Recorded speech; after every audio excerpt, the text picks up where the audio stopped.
नमस्कार दोस्तों, उषा की आवाज चैनल में आप सभी का स्वागत है। हमारी आज की कहानी है ऐसी कैसी औलाद। आज पार्क में घूमने में बड़ा आनंद आ रहा था। मौसम बड़ा सुहाना था। कुछ देर मौसम का आनंद उठाने के बाद पार्क से घर जाने को बाहर निकली तो रोड पर मिसेस शर्मा मिल गईं, जो हमारी पड़ोसी भी हैं और हम दोनों हम उम्र भी हैं। 30 सालों से हम लोग एक मोहल्ले में रहते आए हैं, एक दूसरे के परिवार के बारे में अच्छे से वाकिफ हैं। मैंने पूछ लिया, अरे मीरा जी, आप इस समय बाजार में? आप तो शाम को बाजार आती नहीं। आप तो ज्यादातर दिन में ही बाजार करती हैं।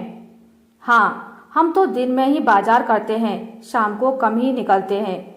वो जरा राजू के पापा की दवाई खत्म हो गई थी और 2-3 सामान और लेना था तो आ गए। क्या करें, किससे मंगवाएं? कोई तो है नहीं घर पर।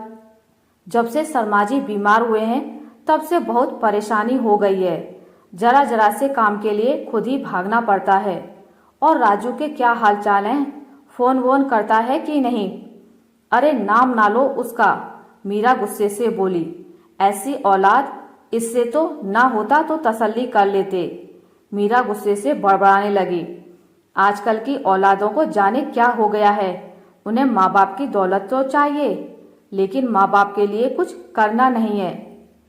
मिसेस शर्मा के 2 बेटियां और 1 बेटा राजू है। सभी की शादी हो गई है। बड़ी बेटी इलाहाबाद में है और छोटी बेंगलोर में है और राजू गाजियाबाद में। यहाँ घर पर मिस्टर और मिसेस शर्मा अकेले रहते हैं। रुपए पैसे से संपन्न है। अभी 3 साल पहले रिटायर हुए हैं। अच्छी खासी पेंशन है। रिटायरमेंट के बाद फंड वगैरह भी अच्छा मिला है। यहाँ पर उनका अपना अच्छा बड़ा मकान है। बेटे राजू की नज़र हर वक्त माँ बाप के पैसों पर रहती है। वो किसी ना किसी बहाने से माँ बाप से पैसे निकलवाता रहता है। सब कुछ हमारा है। दोनों बहनों के लिए भी सचेत करता रहता है, उनका हिस्सा नहीं है। तुम उनकी शादी ब्याह करके रिया सिया को दे चुकी हो और ये घर भी मेरा है, इसमें भी रिया सिया का हिस्सा नहीं है। और अभी गुड़गांव में फ्लैट खरीदने के नाम पर 25 लाख रुपए ले चुका है। अभी कुछ समय पहले शर्मा जी को ब्रेन हेमरेज हो गया था, जिससे उनके एक हिस्से में लकवा मार गया था। काफी इलाज चला और फिजियोथेरेपी चली। अब काफी समय बाद वो थोड़ा थोड़ा छड़ी के सहारे चलने लगे हैं। अभी दिवाली पर बेटा बहू घर आए थे। 1.5 साल का पोता है। तो एक दिन राजू पापा से कहने लगा, क्या दिन भर घर में बैठे रहते हो? अब तो चल लेते हो, थोड़ा थोड़ा पार्क तक चले जाया करो। चलो, अभी हम बंटी को घुमाने ले जा रहे हैं, आप भी वहीं घूमना। तो शर्मा जी चले गए। वहाँ राजू तो मोबाइल पर लग गया और पोता बंटी इधर उधर दौड़ने लगा। उसको पकड़ने के चक्कर में शर्मा जी ने थोड़ा तेजी से कदम बढ़ा दिए। बैलेंस न संभाल पाने की वजह से वो गिर पड़े और कंधे की हड्डी टूट गई। फिर अस्पताल ले गए। वहाँ ऑपरेशन हुआ और राजू को करीब 20-25 दिन रुकना पड़ा और पापा का ध्यान भी रखा। ध्यान रखना तो बस बहाना था। असल में राजू को अपने ससुर के साथ मिलकर जमीन खरीदनी थी, जिसमें ऑर्गेनिक खेती करनी थी। उसके लिए 25 लाख रुपए चाहिए थे। तो राजू ने पापा को पटाकर चेक पर साइन करा लिए। शर्मा जी थोड़े सीधे सच्चे इंसान हैं और मिसेस शर्मा तेज तर्रार महिला हैं। मिसेस शर्मा पैसे देने में आनाकानी कर रही थी।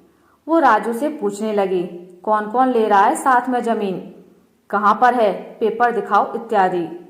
इस बात पर राजू बिगड़ गया और मम्मी से झगड़ने लगा। लेकिन इसके पहले वो पापा से चेक पर साइन करा चुका था। शर्मा जी का कहना था कि सब कुछ बेटे का ही तो है, चाहे अभी दो चाहे बाद में, अपने हाथ से दे देंगे तो हम लोगों की देखभाल करेगा। पैसा तो उसको मिल चुका था। अब मीरा नाराज हो रही है तो क्या फर्क पड़ता है। जमीन लेने के बाद 20 दिन बाद राजू वापस चला गया, लेकिन शर्मा जी के कंधे में बराबर दर्द रहता था। ऑपरेशन के बाद भी। फिर डॉक्टरों से केस रेफर कराकर फरीदाबाद के अस्पताल ले आए। वहां दिखाया तो पता चला कि ऑपरेशन सही से नहीं हुआ है। फिर से ऑपरेशन हुआ और बाकी जो भी परेशानी थी उसका भी इलाज हुआ। सब मिलाकर 12 दिन लग गए। फरीदाबाद और गाजियाबाद में कोई ज़्यादा दूरी नहीं है, लेकिन वहाँ राजू एक बार भी नहीं आया, ना देखने और न ही फ़ोन पर हालचाल भी पूछा। बड़ी बेटी इसलिए नहीं आ पाई कि उसकी सास अस्पताल में थी और छोटी बेटी की डिलीवरी हुई थी, इसलिए नहीं आ पाई। इसी बात से गुस्सा भरा है मिसेस शर्मा में। ऑपरेशन कराकर दोनों घर आ गए। घर आने पर भी फ़ोन करके भी नहीं पूछता। ऐसे ही जब मिसेस शर्मा से बात हो जाती है तो गुस्सा होकर अपनी भड़ास निकाल देती है। ऐसी कैसी औलाद दी है भगवान ने, ना देता तो अच्छा था। क्या करूं, बस ऐसे ही अकेले अकेले परेशान हो जाती हूँ तो गुस्से में कुछ बोल जाती हूँ। कुछ बाजार से लाना हो तो बहुत दिक्कत होती है। पहले शर्मा जी स्कूटर से चले जाते थे, अब मुझे ही हर काम को जाना पड़ता है। बेटा लेने को तो सब तैयार बैठा है, घर मेरे नाम कर दो, पैसा मेरे नाम कर दो, लॉकर मेरे नाम कर दो, लेकिन जिम्मेदारी नहीं उठानी है। करना कुछ नहीं है माँ बाप के लिए। मैंने उन्हें समझाया, नहीं कर रहा है बेटा, ना करने दो, अपना सब कुछ बेटियों के नाम कर दो, बेदखल कर दो संपत्ति से बेटे को। तो मिसेस शर्मा चुप हो जाती हैं। उनका ये भी करने को मन नहीं करता। उनकी भी गलती नहीं है, माँ है ना, कैसे बेदखल कर दें। क्या किया जाए, माँ बाप का दिल ही ऐसा होता है। पूत कपूत हो सकता है पर माता कुमाता नहीं होती।